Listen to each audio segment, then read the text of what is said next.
सुप्रभात छात्रों, संस्कृत क्लास में आप सभी का स्वागत है। आज हम हमारा नया चैप्टर शुरू करने जा रहे हैं जिसका नाम है भारतीय वसंत गीति। इसका पाठ परिचय हमने पहले की वीडियोस में पढ़ा। अब हम इस पाठ का हिंदी अनुवाद करने जा रहे हैं जो इस प्रकार है।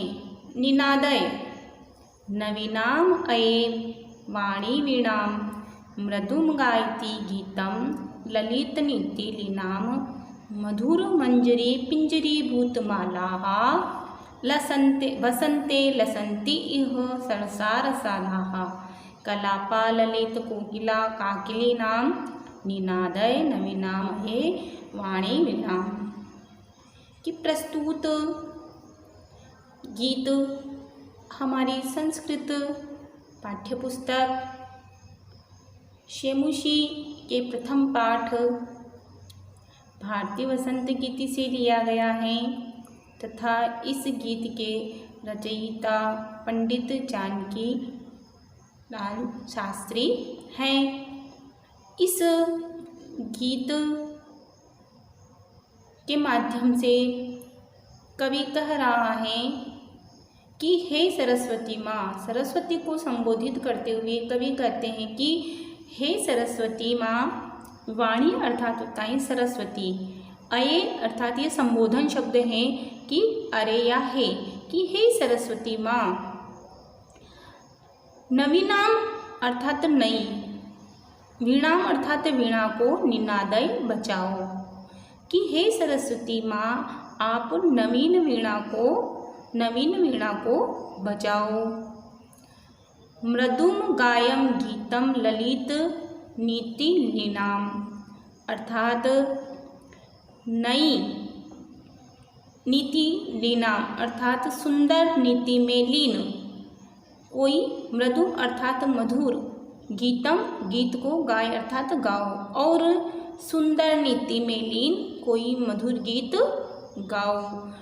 तो कवि कह रहे हैं कि हे सरस्वती माँ, ऐसी वीणा बजाओ कि लोगों में जोश आ जाए और आपकी वीणा को सुन करके वह उनके मन में क्रांति की लहर छा जाए।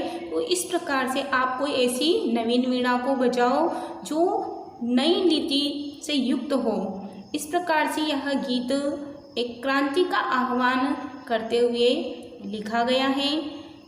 आगे कवि कहते हैं कि मंजरी मधुर मंजरी पिंजरी भूतमालाः वसंते लसंती इह रसरसा रसालाः।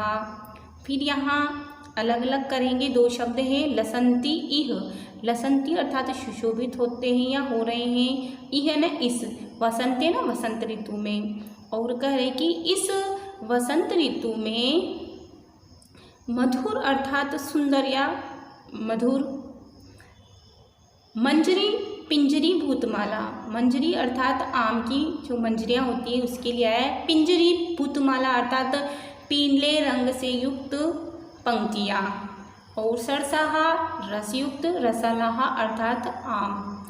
कि इस वसंत ऋतु में मधुर मंजरी अर्थात पीले रंग की मंजरियों से युक्त जो आम हैं, रसयुक्त आम सुशोभित हो रहे हैं। कि इस वसंत ऋतु में पीले रंग की मंजरियों से की पंक्तियों वाले रस से युक्त आम क्या हो रहे हैं, सुशोभित हो रहे हैं। कलापः ललित कोकिला नाम, कोकिला काकली नाम, और कलापः का अर्थ होता है समूह, और ललित यानी सुंदर, कोकिला कोयल, काकली नाम है न कोयल की आवाज़। और इसी वसंत ऋतु में कोयल जो क्या कर रही है, मधुर आवाज़ कर रही है। इसलिए हे सरस्वती माँ, आप नवीन वीणा को बजाओ। सेकेंड पद्य है वहति मंदम मंदम सनीरे समीरे कालिंदात्म जायाः सवानीर तीरे। वहती बह रही है या बहती है, मंदम मंदम अर्थात है मंद मंदम धीरे धीरे, सनीरे अर्थात जल से युक्त, समीरे हवा में। कालिंदात्मजयः यमुना नदी के सवानीर तीरे अर्थात बेत की लताओं से युक्त तट पर। नतांग झुकी हुई। पंक्ति में अवलोक्य पंक्ति को देखकर। मधुमाधवी अर्थात मधुमाधवी की लताओं को क्या हो रही हैं कि जो हवा जो है वह कैसी हो रही है, मंद मंदम अर्थात धीरे धीरे बह रही है। कहाँ? कालिंदात्मजयः सवानीर तीरे अर्थात बेत की लताओं से युक्त यमुना नदी के तट पर हवा धीरे धीरे बह रही है और ऐसा लग रहा है सनीरे जो ठंडी ठंडी हवा बह रही है, धीरे धीरे हवा बह रही है, वह ऐसी प्रतीत हो रही है मानो जल से युक्त हो। कि बेत की लताओं से युक्त यमुना नदी के तट पर जल से युक्त हवा धीरे धीरे बह रही है। और फिर कह रहे हैं कवि कि मधुमाधवी नाम अर्थात मधुर माधवी की लताओं को, नता अर्थात झुका हुआ देख करके, इस प्रकार से उन बारिश के कारण ये और जो धीमी धीमी हवा चल रही है, उस धीमी धीमी हवा के कारण जो वृक्ष की जो लताएं हैं वह क्या हो रही हैं, झुक गई है। इसलिए कह रहे हैं कि उस मधुमाधवी की लताओं को झुका हुआ देखकर हे सरस्वती माँ आप अपनी नवीन वीणा को बजाओ।